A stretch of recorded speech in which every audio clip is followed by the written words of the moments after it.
안녕하세요. 6학년 2학기 사회 2단원 통일한국의 미래와 지구촌의 평화 소단원 1 한반도의 미래와 통일 교과서 107쪽 수업을 시작하겠습니다. 어떤 모습인가요? 코리아라고 되어 있죠. 예, 대한민국 아니고요. 코리아고요. 앞에 있는 국기도 여러분이 자주 봤었던 한반도의 모습을 하고 있어서 이거 이름을 한반도기라고 합니다.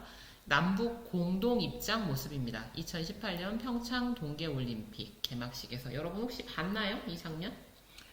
네. 어땠어요? 좀 감동적이지 않습니까? 그죠? 네. 우리가 함께 참여했습니다. 왜 그랬을까요? 네, 미래에 우리가 남북 통일을 향해 나아간다는 이런 모습이 아닐까 싶어요. 그 중에서도 여자 아이스하키 팀 같은 경우에는 남북 단일팀을 구성해서 이렇게 참가를 했었습니다. 요거에 관련돼서는 선생님이 참고 영상을 해놨습니다. 두 개의 영상 합해서 한 10분 정도 되는데요. 그냥 좀 보면, 우리가 서로 함께 지낸다는 게 어떤 의미겠구나라는 좀 감이 오더라고요. 막, 꿈같이 행복하고 그렇지 않습니다. 예, 왜냐면, 단일팀이 아니었다면 나갈 수 있었던 그 팀에, 왜냐면 팀에는 제한 인원이 있으니까 그랬던 선수가 단일팀을 구성하면서 출전 기회를 잃는 모습부터 나오거든요. 그런 걸 보면 이게 과연 옳은가, 이건 누군가에게 너무 큰 희생이 아닌가 이런 생각도 드는데 32일이라는 시간 동안에 그 안에서 어떻게 우리가 하나라는 것을 느끼고 가는지에 대한 것들이 좀 나와 있어요. 그래서 어떻게 보면 선생님이 이 영상을 보면서 미래의 통일의 모습이 이와 굉장히 닮을 것 같다 이런 생각이 들어요. 여러분 올림픽만 놓고 치면 팀이 여럿이면 대표가 많아지겠죠, 그쵸? 그런데 그렇다고 하면 여러분들 우리나라의 삼국시대 기억하죠? 고구려 백제 신라. 그렇게 나눠지는 게 우리나라에게 도움이 될까요? 한번 생각해 보세요. 통일 이후에 우리나라가 더 안정되고 또 세계적으로도 조금 더 이렇게 좀 발전된 국가의 모습을 갖췄을지, 세 나라로 그냥 나누어진 채 세 개의 국가였다면 어떤 모습이었을지도 한번 생각해 보면 좋을 것 같습니다. 자, 그러면 이번 시간에는 남북의 통일을 위해서 우리가 어떤 노력들을 해왔을까 한번 살펴보는 시간을 가져보도록 하겠습니다. 이번 시간에 공부할 문제는요, 남북 통일을 위한 다양한 노력을 알아보도록 할 거예요. 이거 관련돼서 필수 영상에 링크를 걸어놨습니다. 필수 영상입니다. 꼭 보고 오세요. 여러분들이 경사로 알죠? 경사로. 어떤 길을 직선으로 올라가지 않고 옆에 좀 더 멀지만 우리가 그 돌아가는 길을 만들면 실제로 경사로가 더 어렵습니까? 더 빨리 갑니까? 길은 길어져도 더 빨리 가죠? 영상을 보고 여러분들이 어떤 거에 대한 공부를 하는구나라고 감각을 익히고 시작하면 이 공부가 훨씬 더 수월해집니다. 짧은 시간입니다. 아까워하지 말고요. 재밌는 영상 보면서 금방 시간 가잖아요. 그죠? 여러분에게 유익한 영상도 봐야 됩니다. 보고 와서 설명 계속 들으세요. 자, 교과서 보겠습니다. 교과서 107쪽입니다. 남과 북은 그동안 평화통일을 목표로 어떤 노력을 해왔을까? 소양인의 반 친구들은 통일을 위한 우리나라의 다양한 노력을 조사해봤다. 자, 첫 번째, 통일을 위한 정치적 노력 모습입니다.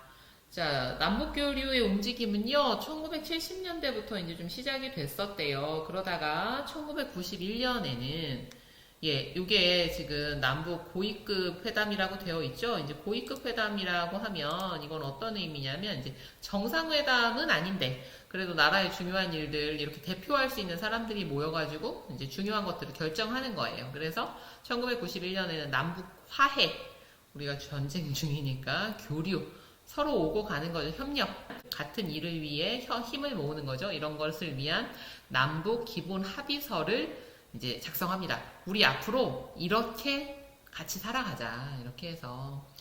그 뒤에 이제 2000년, 2007년, 2018년 네, 모습이죠. 여러분도 이때는 봤겠죠? 예. 해서 남북 정상이 만나 한반도 평화를 위해 노력하기로 뜻을 모았습니다. 그래서 통일이 되지 않는다면 그 전 단계로 종전, 전쟁을 끝나는 선언이라도 얼른 이루어지면 참 좋을 것 같아요. 자, 다음 경제적인 노력들입니다. 자, 2005년 개성공단이 가동됩니다. 자, 앞에서 우리가 공부했었어요. 북한의 그런 지하자원, 철광석과 남한의 높은 기술력이 만난다면 값싸고 질 좋은 제품들을 생산할 수 있을 거고, 이거는 국제무대에서도 굉장히 경쟁력이 있을 것이다라는 이야기를 했습니다.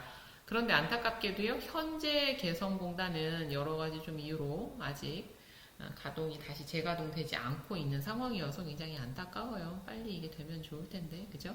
그리고 옆에 있는 모습은요, 우리가 흔히 보는 모습이죠, 그죠? 그런데 좀 낯선 곳이 있습니다. 평양, 예, 서울과 평양, 경의선, 서울과 신의주, 북한에 있는 곳이죠. 여기를 연결하는 철도, 동해선 연결 및 현대화 착공을 했습니다. 여러분, 남북한의 철도 연결은요, 단순히 북한을 연결하는 것을 넘어서서 이게 어디까지 연결되겠습니까? 예, 중국, 러시아를 지나서요, 저 멀리 유럽까지 연결이 되는 거겠죠. 그죠? 철도는 있습니다. 기차도 물론 있죠. 무엇만 되겠습니까? 예, 통일만 되기는 되겠죠. 통일을 준비하기 위한 노력은 이렇게 다양하게 이루어지고 있습니다.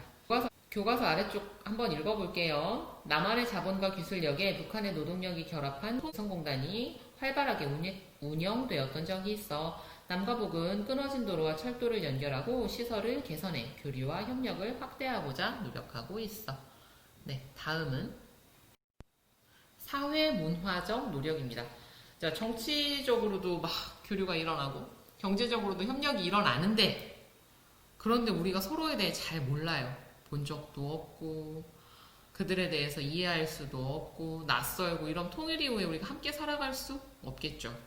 어떤 다른 노력들을 또 아주 중요합니다. 하지만 그것만큼이나 우리가 감정적으로 우리가 서로 한 국가라는, 한 민족이라는 것을 인지하고 우리가 공동의 한 편이라는 생각을 하는 게 굉장히 필요합니다. 그죠? 그래야지 우리가 같이 잘 살아갈 수 있겠죠? 그런 의미에서 평창 동계올림픽 남북한 선수단이 공동 입장하는 것은 우리 국민들에게도, 우리 민족에게도 우리가 한민족이구나 라는 걸 느낄 수 있게 해줬을 뿐만 아니라 세계에도 우리가 한민족이다 라는 것을 이렇게 바깥으로 드러내어 보이는 이런 모습이라고 할 수 있고요. 그 다음 남북예술단 합동 공연의 모습은 밑에 링크 걸어놨어요. 28분인데 노래 나오는 거니까 여러분이 중간중간 돌려서 좀 관심 있는 가수들 얼굴이라도 한번 확인해보면 좋을 것 같아요. 이렇게 내가 아는 가수들도 이때 가서 이렇게 평양에 가서 공연을 하고 왔구나. 그리고 북한 노래도 한번 들어보세요. 네, 재밌습니다. 교과서 보세요. 남과 북은 단일팀을 구성해 올림픽에서 한반도기를 들고 공동 입장을 함으로써 통일에 대한 희망의 메시지를 전했어. 그리고 남북한 예술단이 함께 무대를 꾸며 한반도의 평화를 기원했어. 남북한은 정부와 민간단체를 중심으로 해서 정치적인, 경제적인, 사회문화적인 이런 다양한 분야에서 교류하고 협력하려는 다양한 노력들을 기울여 왔습니다.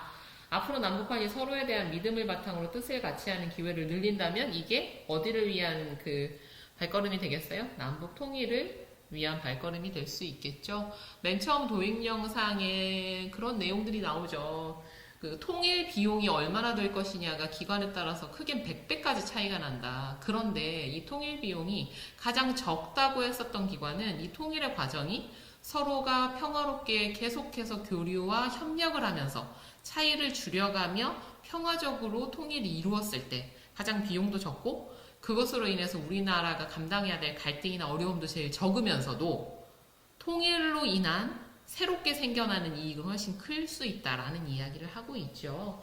자, 그러면 여러분들도요, 좀 더 다양한 노력들을 조사해보면 좋겠어요. 선생님이 지금 자료를 가져왔던 통일부 통일교육원에 가면 여러분들이 굉장히 통일에 관련돼서 다양한 자료들을 볼 수 있거든요. 거기 한번 이렇게 클릭이라도 몇 개 더 해보고 좀 하세요. 알겠죠? 자, 교과서 109 쪽으로 넘어갑시다. 교과서 속으로 씨름으로 이룬 작은 통일. 자, 2018년 12월 26일 유네스코는 이게 우리 이렇게 같이 자료 제작해주는 선생님한테 귀뜸을 해주셨습니다. 네, 11월이래요. 네, 11월에 유네스코의 인류 무형 문화유산에 남한과 북한이 각각 신청한 씨름을 공동 등재하기로 결정을 했답니다. 네, 그래서 등재 과정들을 좀 한번 살펴보면요. 2014년부터 공동등재 논의가 시작이 돼서 2015년에 북한, 2016년에 남한에 단독으로 등재 신청을 했는데 무산이 됐고요. 2018년 11월 남북관계 개선으로 공동등재 요청을 해서 마침내 등재가 되었다라는 거죠. 그죠? 자, 그래서 여기 한번 볼까요? 이게 여러분 좀 잘 아는 거죠? 여기는 김홍도의 씨름도고요. 그 다음 교과서에 보면 고구려 각저총의 씨름도도 나와 있죠. 교과서 110쪽 보겠습니다. 비무장지대 DMZ 활용계획 세우기. 자, 여기 보입니까? 이 지도상으로는 이렇게 되어 있고요. 실제 사진 모습은 이렇게 되어 있습니다. 이곳은요, 군사활동 및 출입이 제한된 구역입니다. 여기는 우리 서로 못 가. 이렇게 됐던 거예요. 교과서 보면. 비무장지대는 남과 북의 무력 충돌을 막으려고 만든 지역으로 군사활동이 금지되어 있습니다. 비무장지대의 폭은 휴전선으로부터 남북으로 각각 2km씩 총 4km이며 길이는 248km입니다. 비무장지대는 그래서 이렇게 오랫동안 막아놨으니까 어떻게 됐겠어요? 여러 야생동물이 살고 있고요. 사람이 안 오니까 동물 살기는 제일 좋죠. 그쵸? 네. 그런 다음 다양한 역사적 유적도 있다고 합니다. 여러분 생각해보세요. 그 마지막 분단국, 이면 좋겠는데 아직도 전쟁이 일어나는 국가는 있지만 마지막 분단국의 그 분단이 해결된 역사적인 장소 아닙니까? 거기다가 휴전선이 생긴 이후로 아무도 들어가지 않았던 곳이니까 얼마나 그 자연이 잘 보존되어 있겠어요. 그래서 만약 통일이 된다면, 평화적으로 통일이 이루어진다면 이곳이 세계적인 평화의 상징이면서 동시에 생태공원으로서 굉장히 그 의미 있는 장소가 될 수 있겠죠. 자, 그래서 여러분들이 이제 미래의 사람이 되어서 비무장지대를 활용할 수 있는 방법을 한번 생각해서 교과서 110쪽에다가 한번 적어 보세요. 다음 사회 시간에는 이제 만약 이렇게 해서 통일이 된다면 우리의 미래 모습은 어떠할지 한번 알아보도록 하겠습니다. 수고 많았습니다. 다음 시간에 만나요.